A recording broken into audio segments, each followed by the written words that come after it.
কোনো সাদাবাজি করে না। অবশ্যই মিডিয়া, যত মিডিয়া বাংলাদেশে আছে সব জামাতে। কথা একদম কম বলবে। একজন অ্যাডিশনাল এসপির উপর হামলা হয়েছে। আবার এটা বলো, তুমি একটা মুসলমান তো? তুমি মুসলমান না? আমি মুসলমান। তুমি মুসলমান? এইজন্য মুসলমান হইয়া কি তুমি পূজা মণ্ডপে গিয়া ওই জিনিস বলতে পারবে আল্লাহ যেখানে সূরা নাজিল করছে? না, ধর্ম সব সবার। নাউযুবিল্লাহ মিন জালিম। উৎসব সবারই না, যার ধর্ম তারই উৎসব। পূজা কি তোমার না? ঈদ কি হিন্দুদের না? তাহলে পূজা মণ্ডপে যায় যে কইলা রোজা আর পূজা একই দিনতে দুইটি করে ভোটের লাগে। শিশির মনির কইল না ওই এলাকার মাঝে কেন কইছে জানো?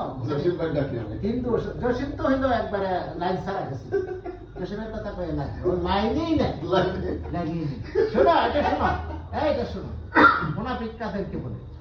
মুনাফিক হচ্ছে যারা অন্তরে এক মুখে আরেকটা। মুখে একটা অন্তরে আরেকটা। হ্যাঁ, ওই যে ছাত্রলীগের নাম দিয়া ছাত্রলীগের লোক তুলে যে থাকলো পরে তো আমি সিঁড়ি, তো এটা কি মুনাফিক না?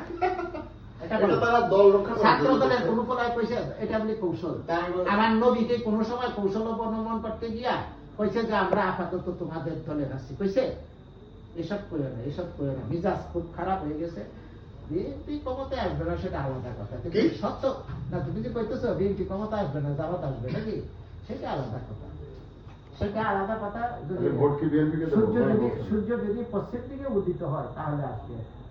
মানুষ জায়গায় জায়গায় সব বুঝে গেছে। এখন গ্রামে গঞ্জে যে দেখো মানুষের কি করে, ওই যে পূজা রোজা যে একই জিনিস পেয়েছে, একই বৃন্তের মধ্যে দুইটি ফল, এই কথার কারণে পূজা মণ্ডপে যায় পেয়েছে। ধন্যবাদ ভাই।